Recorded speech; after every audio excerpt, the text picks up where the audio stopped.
Happy Friday, everyone. What's on your mind today? Richard Skipper here, and this is Richard Skipper Celebrates. This new series, What's on Your Mind, gives each of my guests a chance to come on and talk about anything that's on their mind. It could be about their careers, it could be about politics, it could be about today's weather, it could be about anything. We're here just to have an open discussion with everyone. And what's on my mind? Well, my server has been down all day. So if any of you have sent me any emails today, I have not seen them, which could be a blessing or a curse, depending on what side of the fence you're on. But anyway, I have not been able to send anything out today. I got the emails out this morning to my guest, and I was happy to see 4 of them pop on today. So nobody knows who's coming on first. I'm just going to randomly hit a button. So I hope they're all ready, and we'll see who's first. And it's Carolyn Montgomery. Hi, Richard. Hello there. How are you? I'm well, thank you. It's a gorgeous day in New York City. Oh my God, it is so beautiful out. Have you been out today? I have. I went for a long walk. I have a little dog and he keeps me up. I get up in the morning and take him for a walk. And I actually met a friend for a coffee meeting early. So I've been up and about. Well, I want to ask you, what's on your mind? It could be about anything, as I mentioned, anything that you want to talk about. We're going to talk about it today. Well, I am in the process of programming music programs for schools that don't have music. And I am completely overwhelmed with the abundance of schools. When I first started years ago with the ASA, the schools were leery. They didn't know who we were. They didn't know what we were about. They didn't know what we did. So they didn't really want to book us. And now we're fully vetted and we have a long, long, long list of schools that we have visited and we're overwhelmed. They want us back. And new schools have said, can you please come to our school? Because we are completely free of charge. And it's a good problem to have, but it also points out to me how badly this is needed. And I'm wanting to expand. So that's what I'm thinking about today is how to expand, how to do it, how to be able to financially do it. And I'm the person that raises money for the ASA and how to serve the many, many, many kids that need music in our public education system. Well, those who know me know that I grew up in South Carolina and we had music teachers that came to our school once a week. And my favorite was Miss Bellamy. I still remember the bun on her head. Yeah. And it was very, very important. And then a few years ago, I was lucky enough to be on the board of the Carol Channing Harry Collegian Foundation for the Arts. Yeah. Now, one of the things that Carol used to say, which is so important, is if kids are not exposed to the arts, they will not know the difference between a microphone and a xylophone. And I always loved that, and it's so true. I hope you don't mind where I'm going to go with this, but with all of the things that we're hearing about the Board of Education and funding and everything, is that affecting you at all? And how are you navigating those waters? It was the main topic of conversation at our last board meeting. Because we don't know where this is going, we can sort of see where it's going, and it's not good. And the 3 states in the union and we would like to be in every state in the union. Right now, we're only in New York and Chicago. However, the 3 states in the union that get the most federal funding are Arkansas, South Dakota, and Missouri. Wow. And they're losing 22% of their federal funding today. And they've been told that they are going to lose another half again. So it will be 44% of their federal funding. I'm on board for Rockland County's Children's Shakespeare Theater. Yeah. It just did a major production of Romeo and Juliet last weekend, which was wonderful. So a shout out to them. That's my agent calling. So sorry. No, that's quite all right. So there were certain organizations that gave funding to them, and they lost all of that funding this year because of their diversity and inclusion program. So those 2 words next to a theater now is almost like the kiss of death. It is. It means there's no federal funding. So what we're doing about it, because I always want to say, so what are you going to do about it? If we're handed this, what are we going to do about it? And what we're going to do about it is we have a pretty good balance right now between what we're getting foundational support and private support.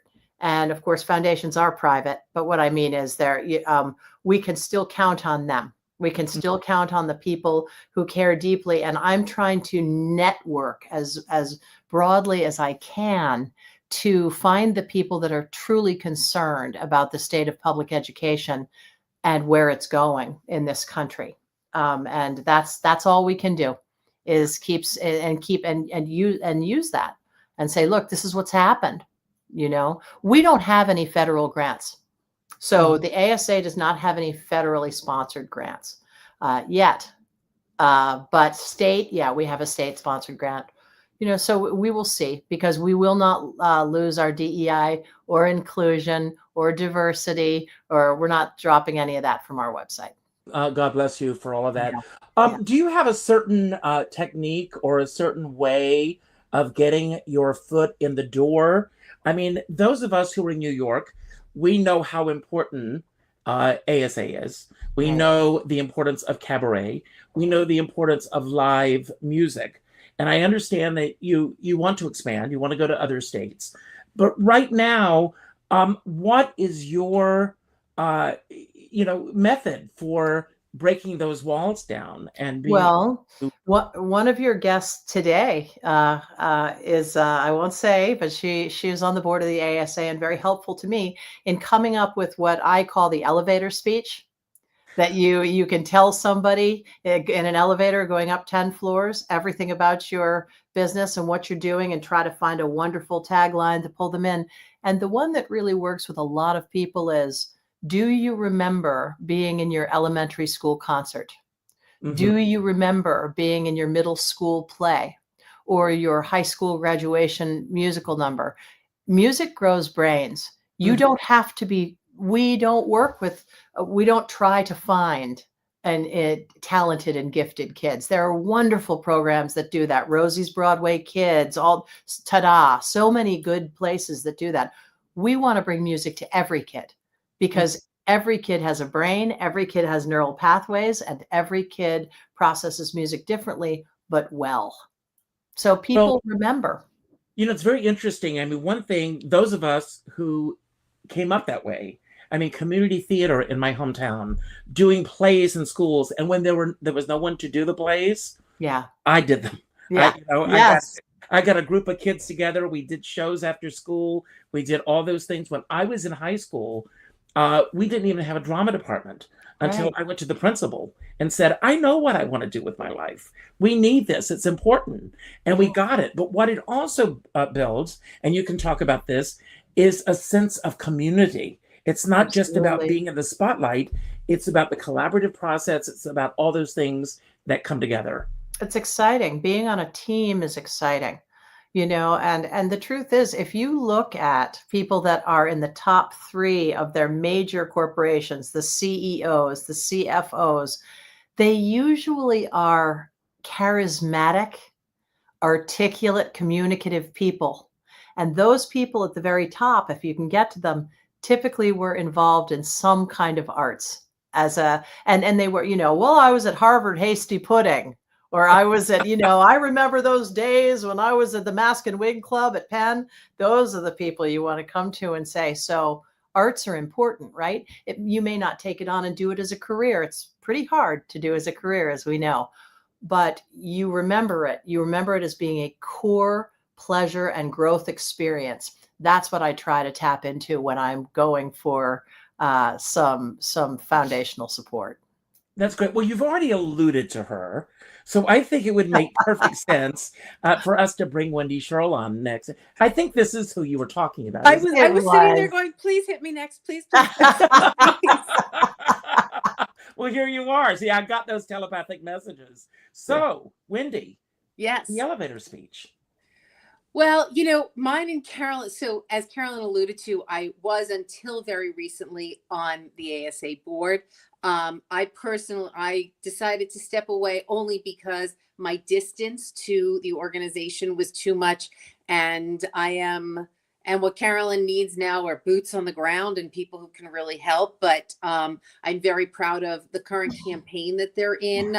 Music Opens Doors, which was a brainchild of mine and Carolyn's a couple of years ago. And when they got this long list of schools, I was like, it's time to bring it back on. And it's been such a successful campaign. And, I personally have been involved, in children and music for a really long time. When I lived in Chappaqua, I was part of their arts and education program. I ran the arts and education program for the district for about 5 years. I've taught at the elementary school level. I ran the middle school program. But,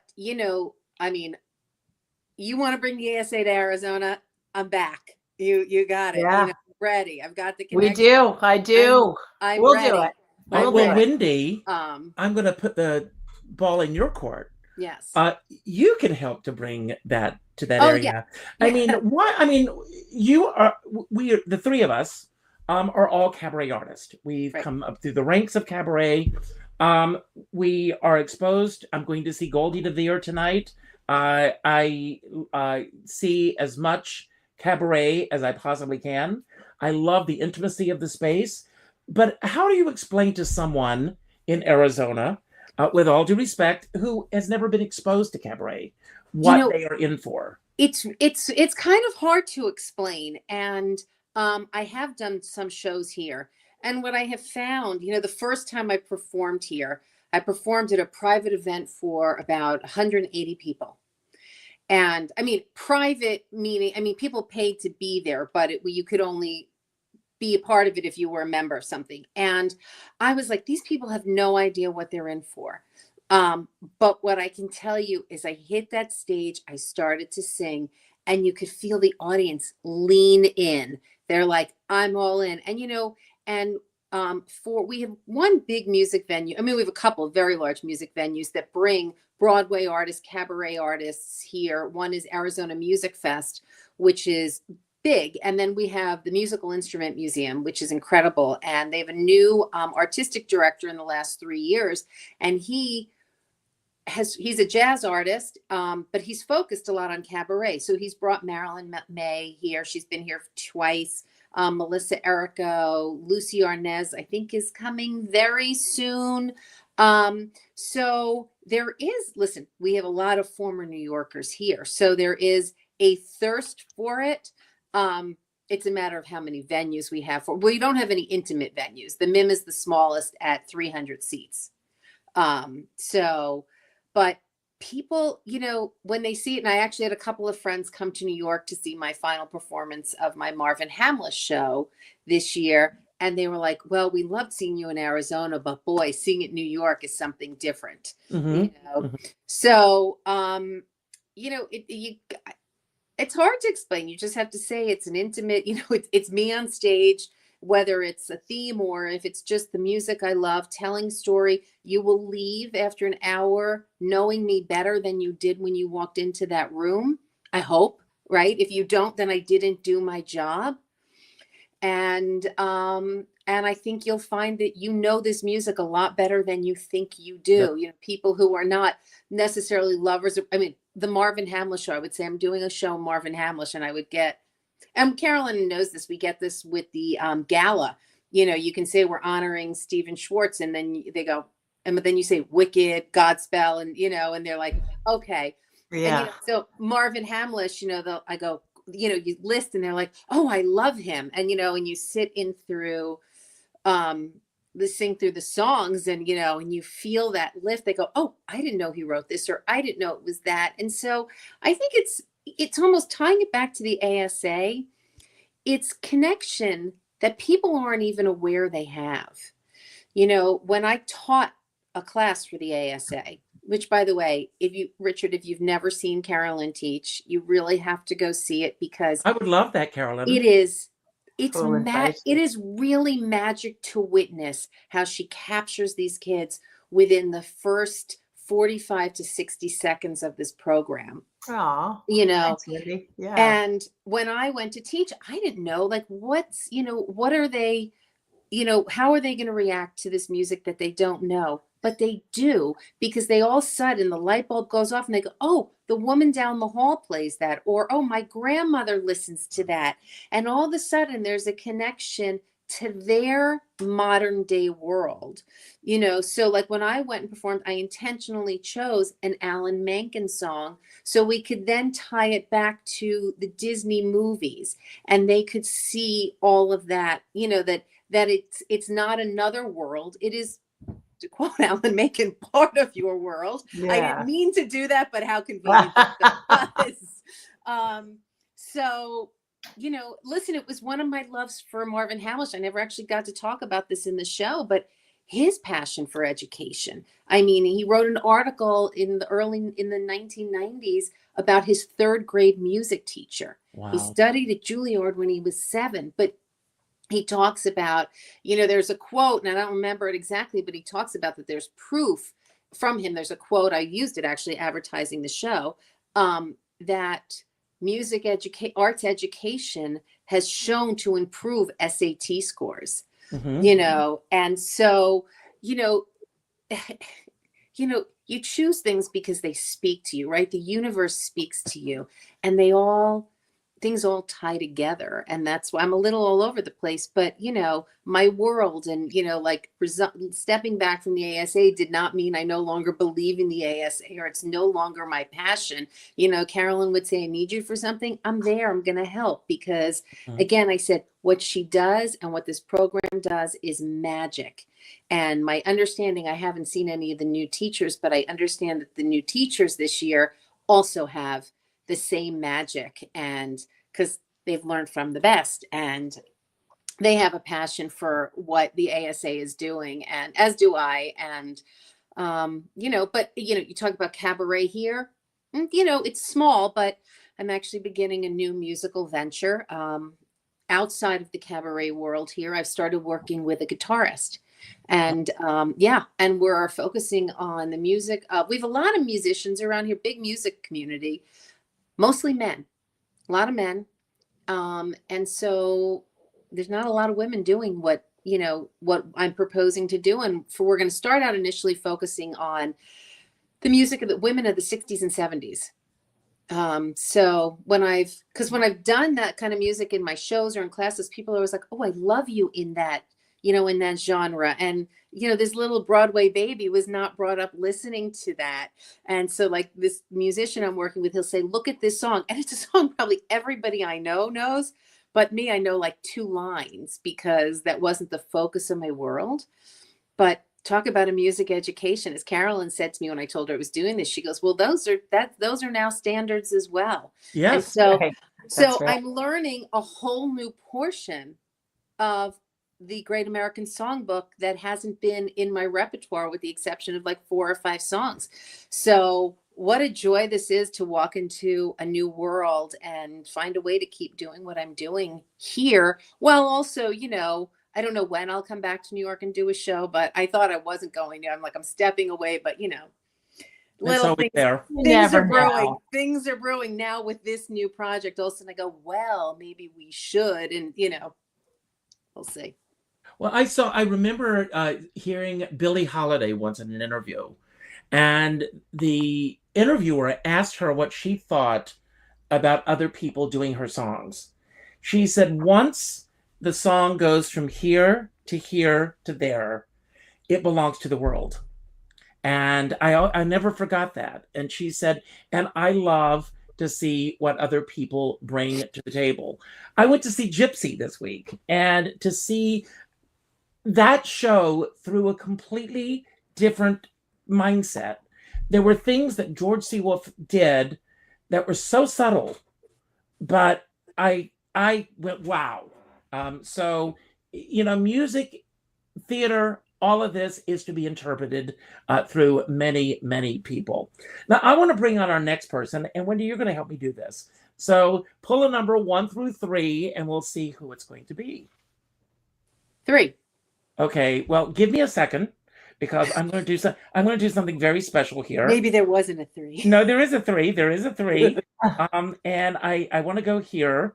Hold on, I'm getting technical for just a moment, because I was actually going to open the show today with this clip, but he was a little late getting here.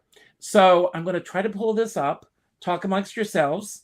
And Wendy, I'll give you your $40 later. Thank you. Well, you guys started it, and you can't get me stopping on the air. Yeah, that's right. I had planned to talk all about me, but you changed that. I'm excited to see a show with a guitarist. I think it sounds wonderful. Yeah. Well, very excited. Both of you are in for a real treat right now, because I'm going to show a new music video, and then I'm going to bring on our next guest after this. So here it is.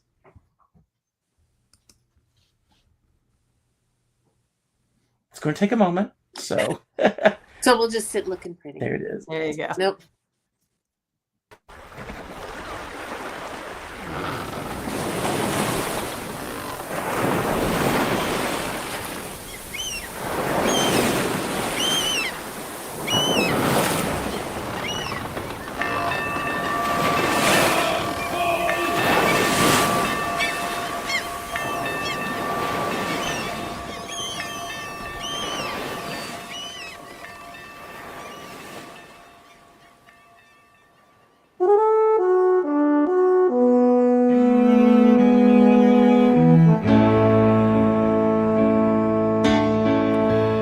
Don't you fret now, don't you cry. It's an American lullaby. Manifest destiny's a lie. It's an American lullaby. Half moon sailing through the night. Crack of a musket fired, first light. Always keep your powder dry. It's an American lullaby. Rest your head in dreams, you'll fly.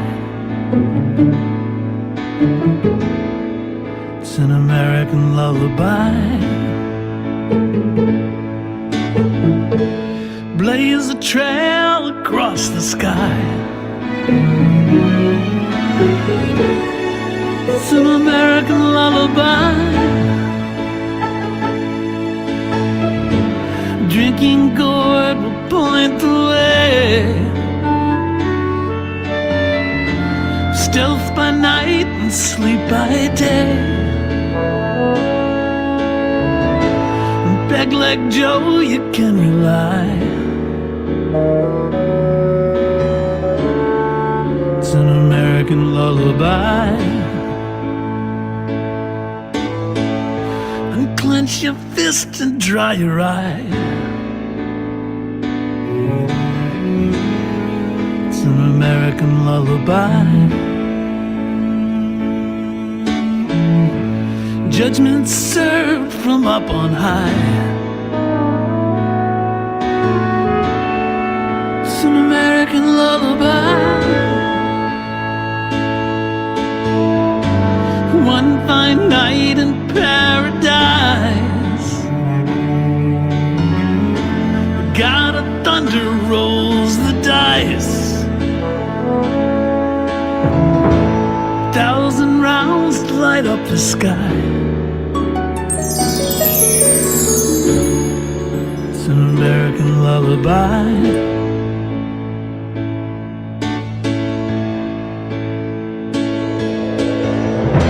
And restless dreams we shall defy. What TV pundits prophesy. Best laid plans have gone awry. It's an American lullaby. He said, I cannot tell a lie. Cross my heart and hope to die. You still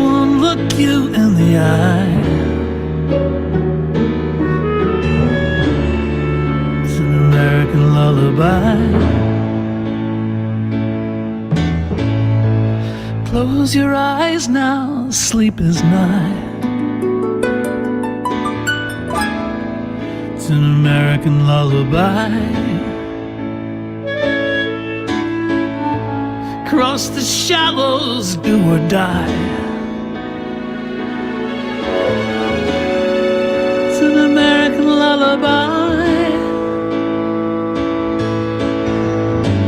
Headlights shining in the dark. Coyotes howl, the bloodhounds bark. You can hear the angels sigh.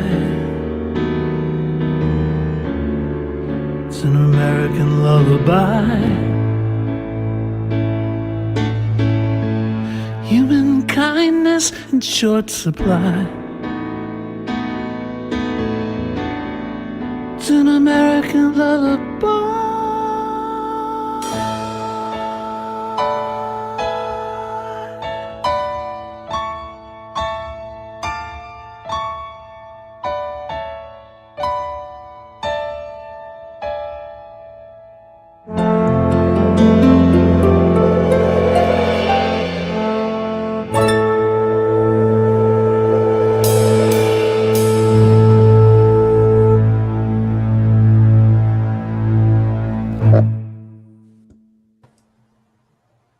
Hello, Dean.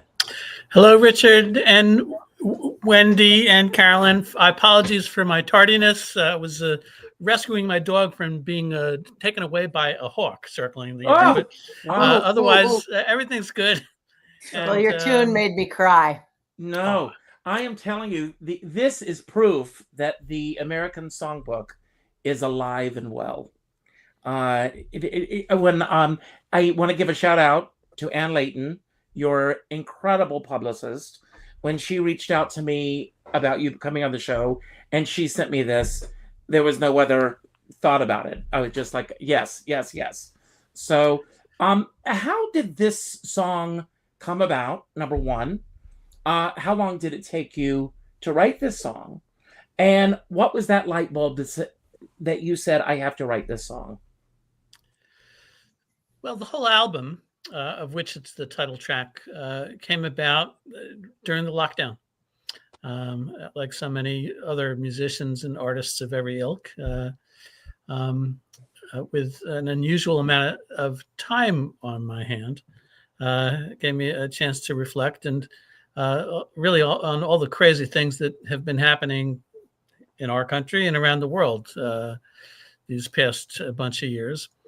And somehow I just took it upon myself, the daunting task of trying to articulate 400 years of American history, most of it pretty violent, and a ballad. And it was a little overwhelming, but then I came upon the idea of a lullaby, and thinking that if you picture lullabies in pretty much every culture around the world, one thing they have in common is if you imagine a parent rocking their baby to sleep, singing a sweet, gentle melody and dulcet tones, that if you listen to the lyrics of these lullabies, they're terrifying. I know. Rockabye baby on the treetop, when the wind blows, the cradle will rock. When the bough breaks, the cradle will fall. Down will come baby, cradle and all. Branch knocking them on its head. So this puzzled me until it dawned on me that really it has to be a universal longing on the part of parents everywhere to instill crucial information into the minds of these little innocent babes without scaring the shit out of them. Mm-hmm. And so I thought, I'm going to adopt this format for these songs that I want to sing and stories that I want to tell, because there's some tough messages. The album includes things about the pandemic and political polarization and climate change and our pretty violent history. To the Great American Songbook, I mean, most music, not all, but a lot of music, is a reflection of the times that it comes out of. Sure, absolutely. Absolutely. All the songs that came out of the Depression are with us to this day.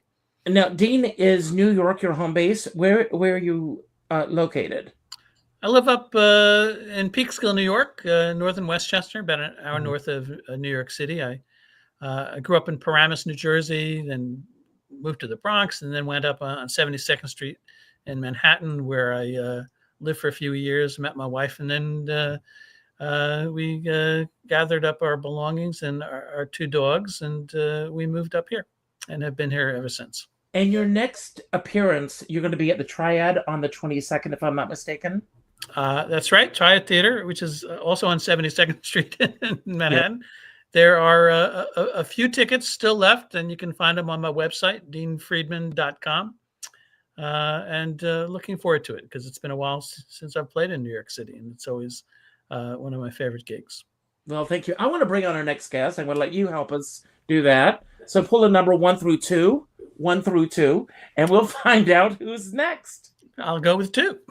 And that's Robert Schneider. Speaking of Great American Songbook, the work that he is doing in terms of keeping classic musical theater, both classics that we are all familiar with and those classics that everyone's not familiar with, alive and well.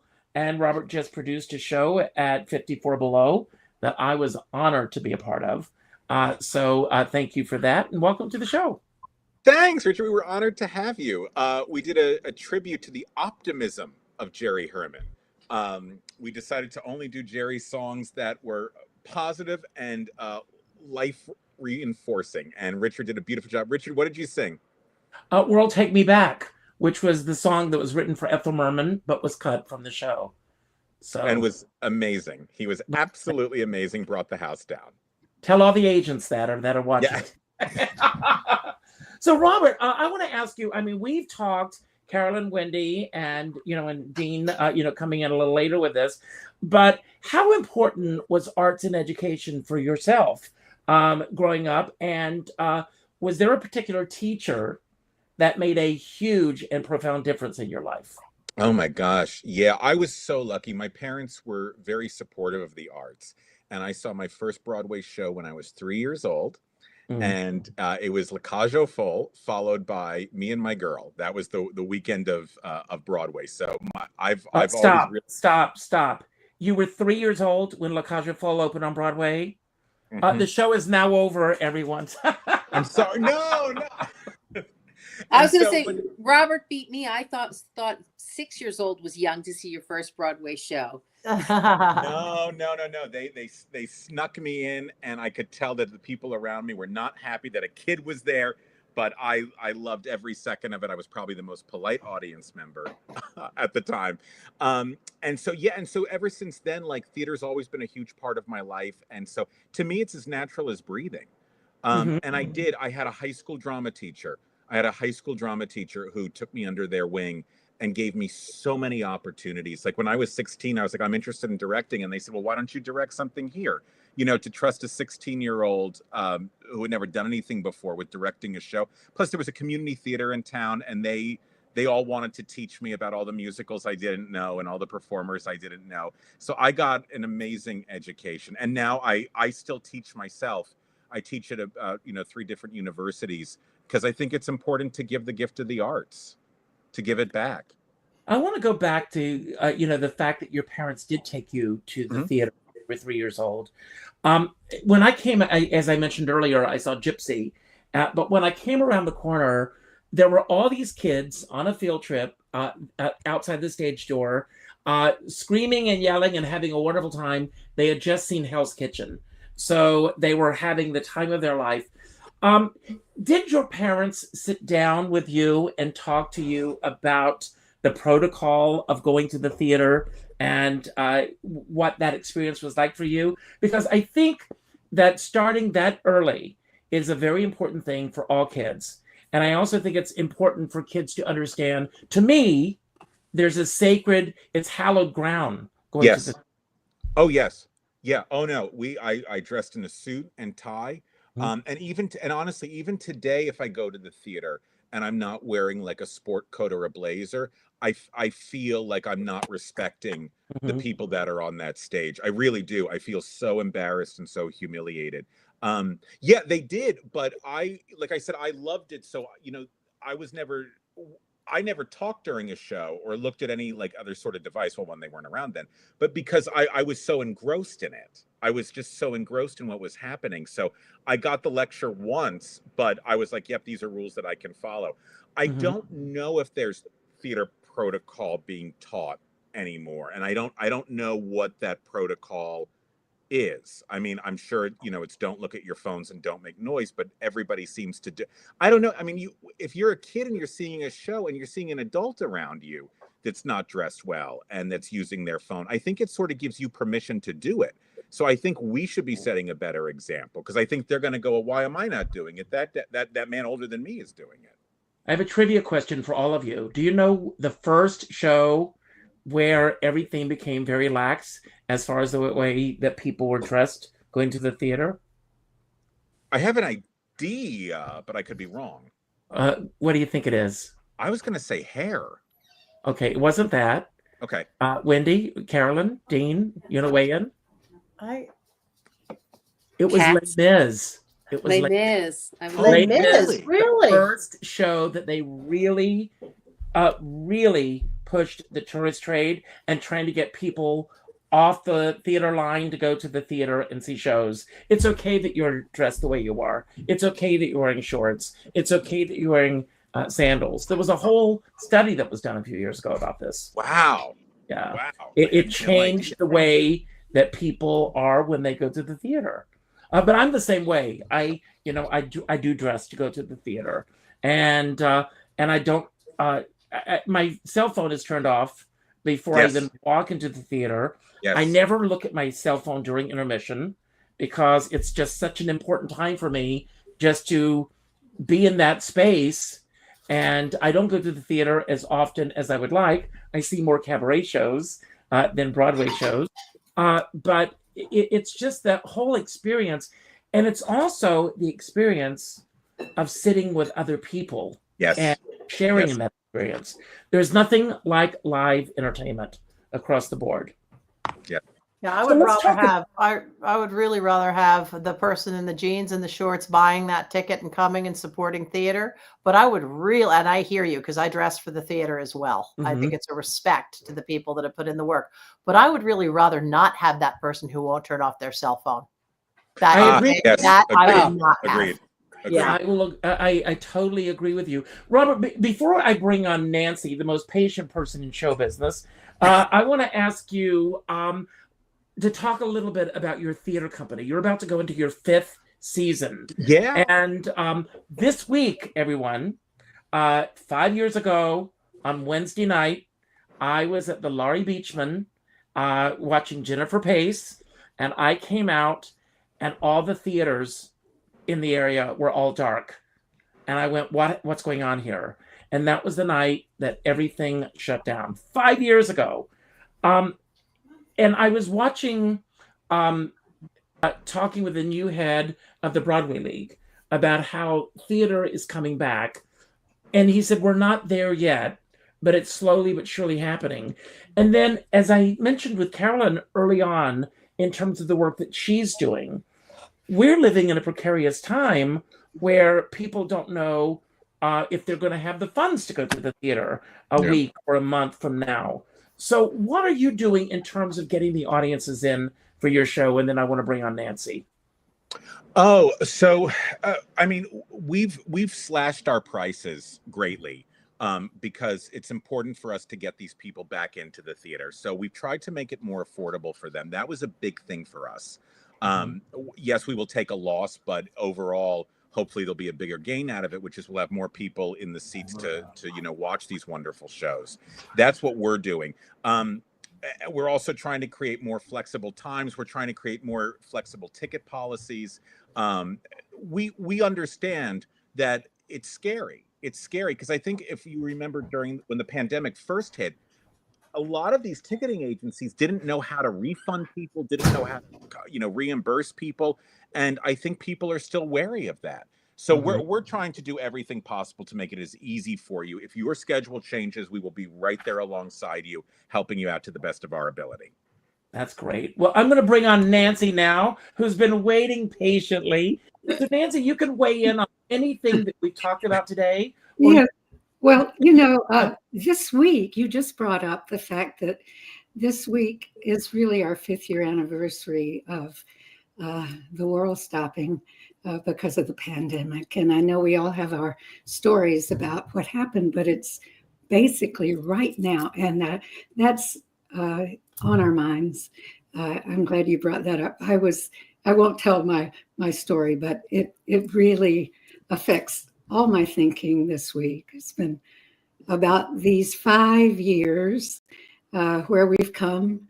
We have a little more to do, but we're coming back. And, Well, but the wonderful thing, I will say this, the Broadway community, the cabaret community, got us through it.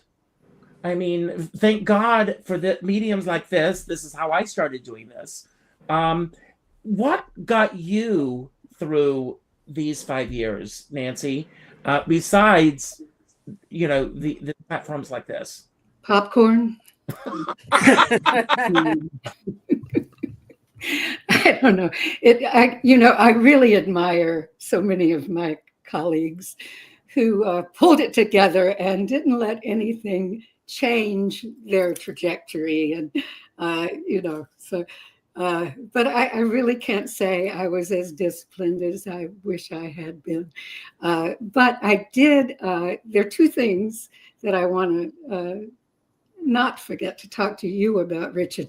One is the Dutch Treat Club has been my project for these 5 years. I've been president, and holding on to this 120-year-old organization for the arts and journalism has been my mission.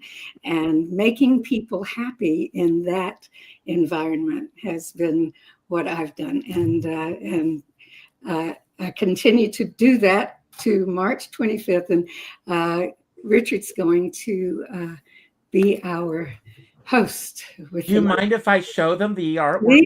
Please do it. Yeah. Here are.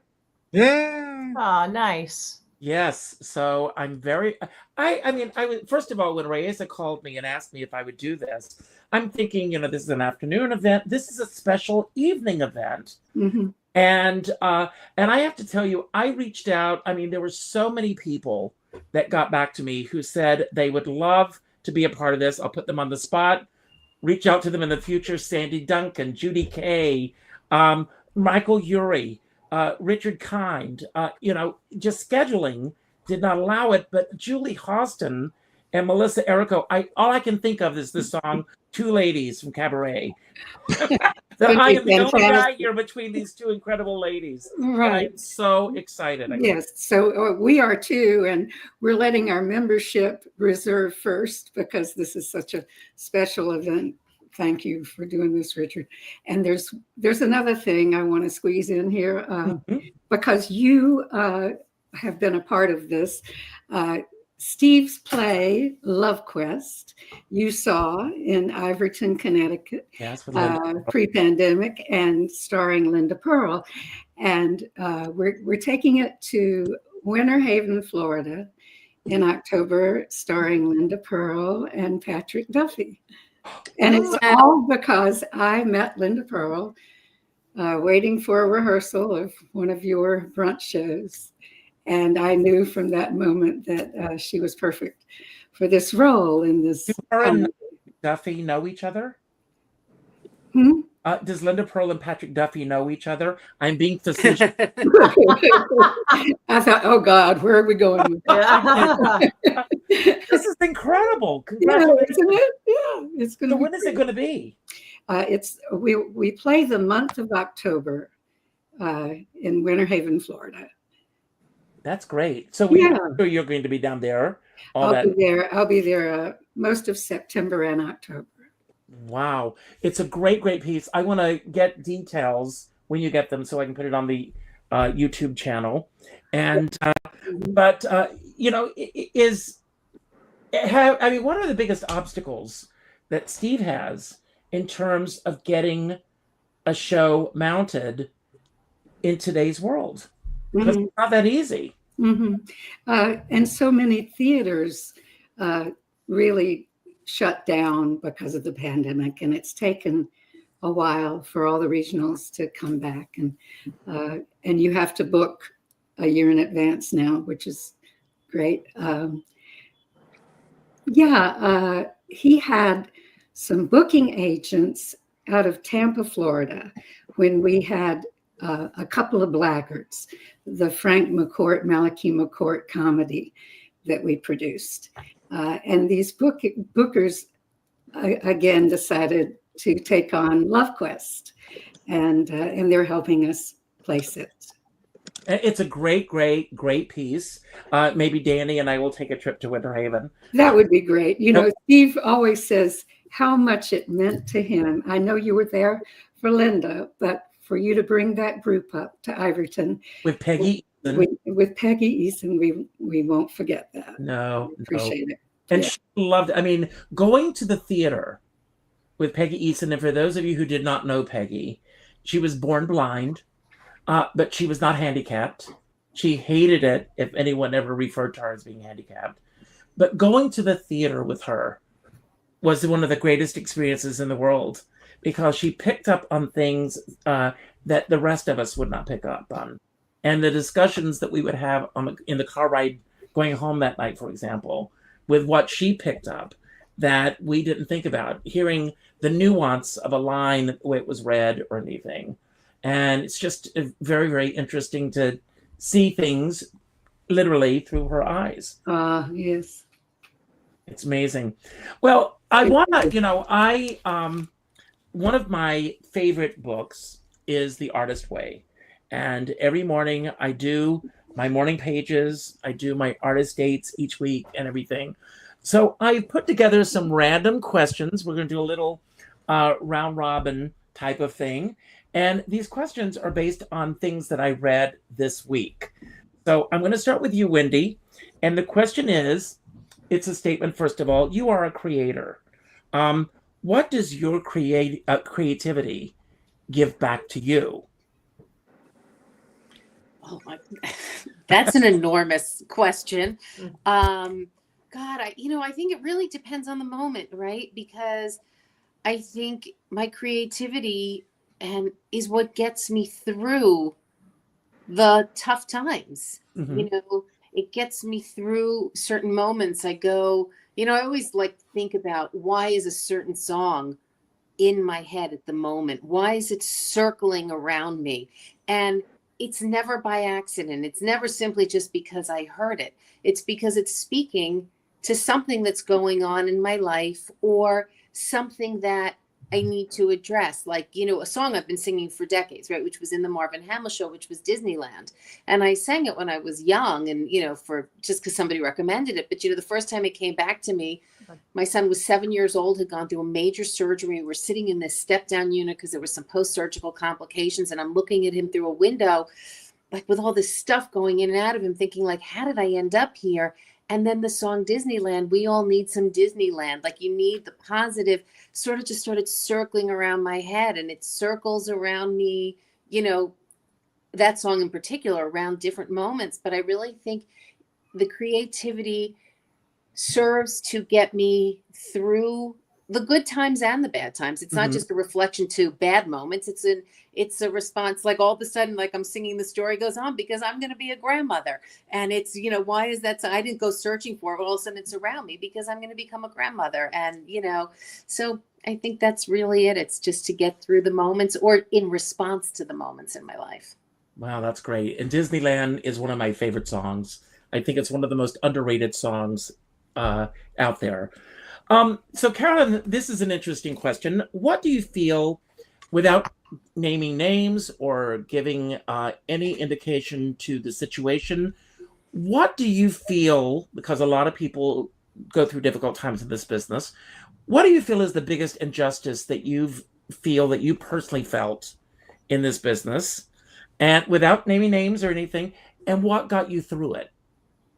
Oh, I think one of the greatest injustices of any business that absolutely depends on a first impression is when somebody gets it wrong, and somebody makes assumptions about who you are that have absolutely nothing to do with who you are at your core. Mhm. And I have, for any number of reasons, the way that I present or look, the way that I speak, people make certain assumptions about my background. Some of them are correct, about my education, and I think that's, hey, that I think almost every single person in the arts, in the public eye, has to deal with that. And going ahead and finding, but it also, the biggest injustice can be one of the things that grows your greatest strength, which is cutting right to the heart of who you are, breaking through what people think you might be. And who does it beautifully is Dolly Parton. Mm-hmm. Dolly Parton is a complete and total antithesis of what you see on the outside. That's right. And she is one, I think, of my greatest role models. So, that's it. That's my answer. No, that's great. Dean, what do you feel is the most important action that you've ever taken in your career that moved you to the next level? Okay. Well, I was about 2001. I was sitting in my treehouse in the backyard. It's out that window. And I had written a bunch of songs, but I had been kicked out of the music business almost 2 decades. When one of my songs was banned by the BBC, and I was dropped by my label. So I had all these songs. I was ready to record a new album, but I needed the funds to upgrade my studio and get some gear and pay musicians. So it was early on in the the development of the internet, but I'd had a website up for a couple of years, and I had accumulated some email addresses. So I wrote an email to all the folks on my email list. I said, look, I got all these songs. I'm ready to record. I just need to raise the funds to do that. And so if you're willing to pre-order an album, I'll go in the studio, make an album, and I should have it done in about a year. Now, this was 2001. This was 8 years before Kickstarter even launched. And as far as I know, it was one of the very first online crowdfunding projects. Wow. And I was a little nervous. I was afraid that everyone would go, oh, Dean, why don't you go get a proper job? And some people did write emails back saying, we work for a living. What about you?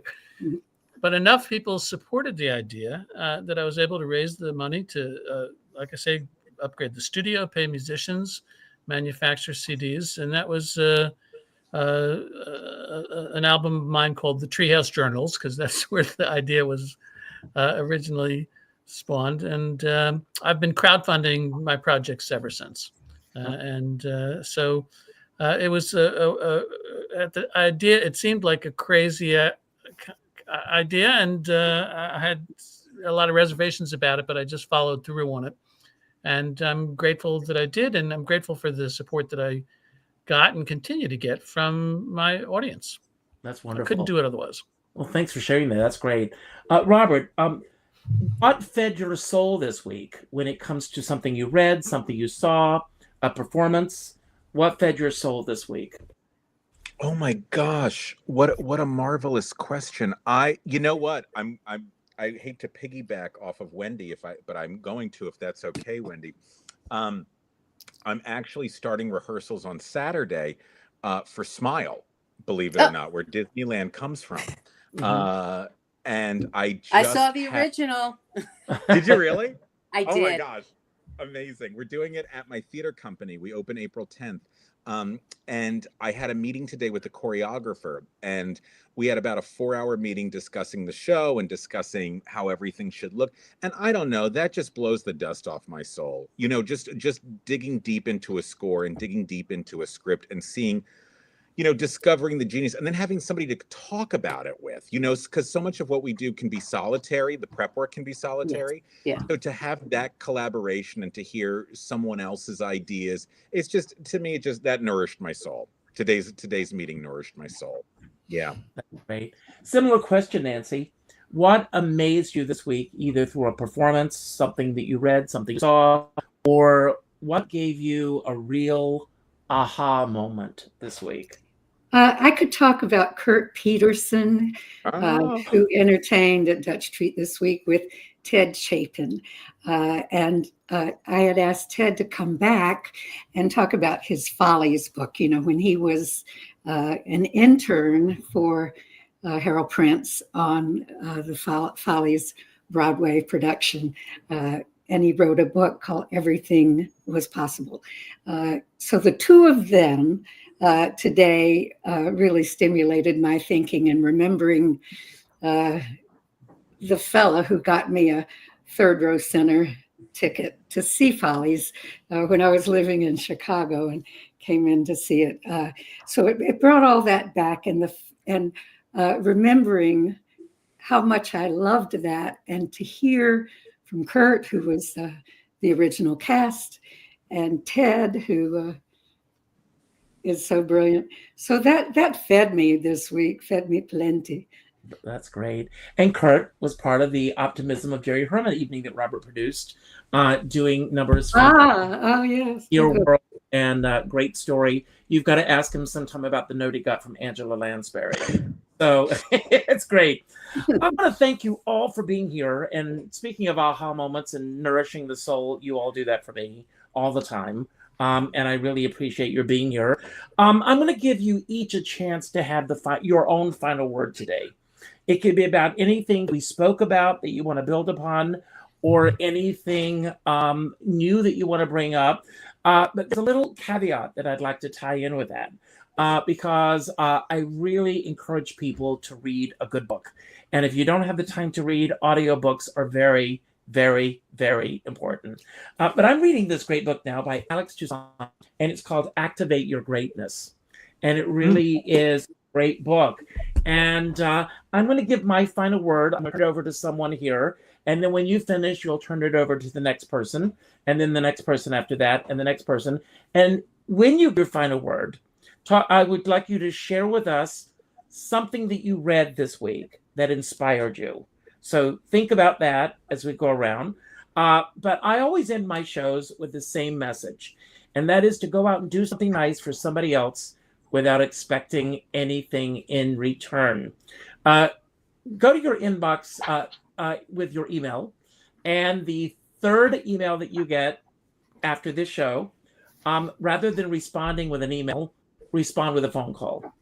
And let that person know the impact that they're making on your life. And by doing so, you're going to make an impact on their life. I want to share something with you. Those of you who knew Tracy Roston, and we just recently lost her. And some of you may know this. I left social media. And when I left Facebook, I've been going through and I've been reaching out to my Facebook friends on Facebook. I go in each morning and I pull 3 or 4 names and I reach out with a phone call. And when I reached out to Tracy, she said, I'm in the hospital. And I said, no, I didn't know that you were in the hospital. And she said, yes, I'm dying. And I said, Tracy, don't say that. And she said, no. I want to write a book. I want to call it Dying is Fun. Because since I announced that I was in the hospital, people that I haven't heard from in years have reached out with a phone call. I'm receiving chocolates daily. I'm receiving flowers daily. This is fun. And she said, I've done everything I wanted to with my life. I feel very, very happy, and I'm ready for the next adventure. And I thought, what a great attitude to have. What she's like in her private moments, I do not know. But to share that with me gave me incredible closure, with saying goodbye to her. And so it's important that we pick up the phone and call someone once in a while just to say, you matter in my life. Our dear friend Sean Moniger, he always says we're all in the same storm, but we're in different size boats. And I always say, I don't care what size boat you're on, as long as you have a skipper by your side. And with that, I'm going to leave the screen. I'm going to turn it over to you, Dean. And when you finish, you will pick the next person. Thank you, and I'll see you next week. Goodbye. Thanks, Richard. Take care, Richard. Well, when I joined, you had been talking about the importance of the arts, music and theater, and education. And it reminded me of a time I must have been about 7 years old, and I wanted to be a Cub Scout. And when my mom called the local, Cub Scout organization, they said, "Well, I'm afraid we don't have any Cub Scout leaders, and there's no more slots. So the only way your son can become a Cub Scout is if you become a pack leader."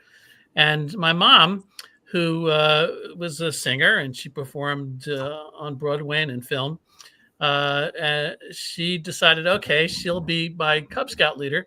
Of course, because of her background, instead of learning archery and how to build fires and make tents, we learned music from Peter Pan. And so we performed, "I won't grow up, I won't grow up, I don't want to." So that was my early Cub Scout education.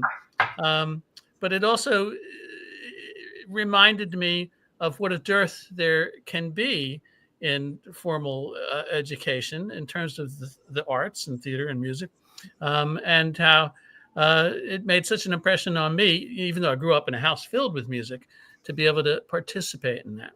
Now, in terms of a book, bear with me a second.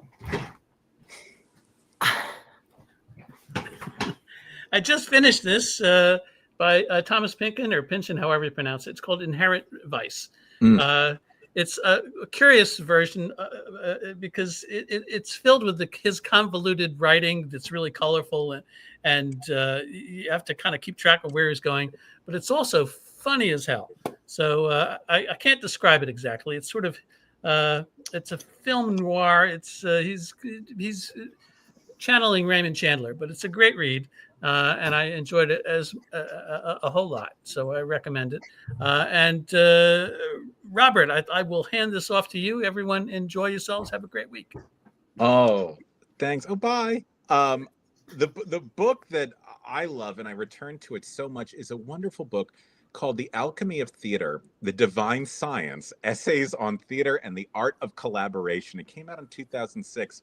And I think it just gives us a chance to appreciate our collaborators, our audiences, and the author's work that we're trying to get out there for one way or another, I should say. That's my favorite book. I return to it so often. A word. I hope Richard means just one word. And the word that I would love for everyone to just think about this week is just kindness. And it can mean so many different things. And I think like what Richard was saying was just giving somebody a phone call you haven't spoken to in quite some time.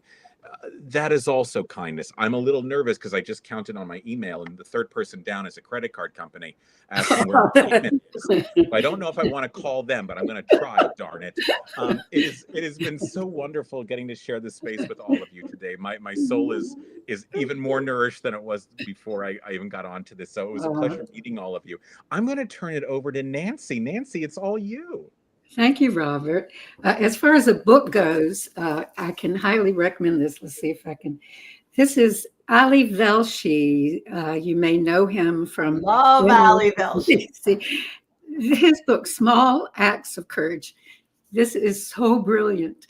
It takes you from India in the 19th century all the way to Canada and to his home now in New York.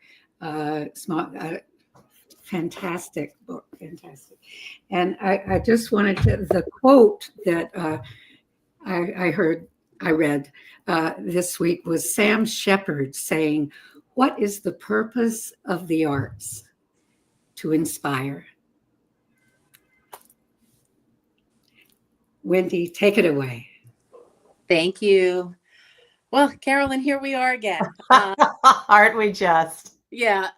Interesting in terms of something that I read this week. I was thinking about a book, but unfortunately this past week I had two very old, like high school and middle school friends lose their parents, both of whom I knew.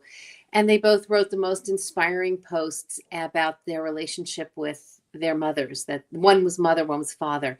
And, just made me so grateful, although I've lost my father, that I still have my mother. And, my greatest music inspiration in this world was my dad.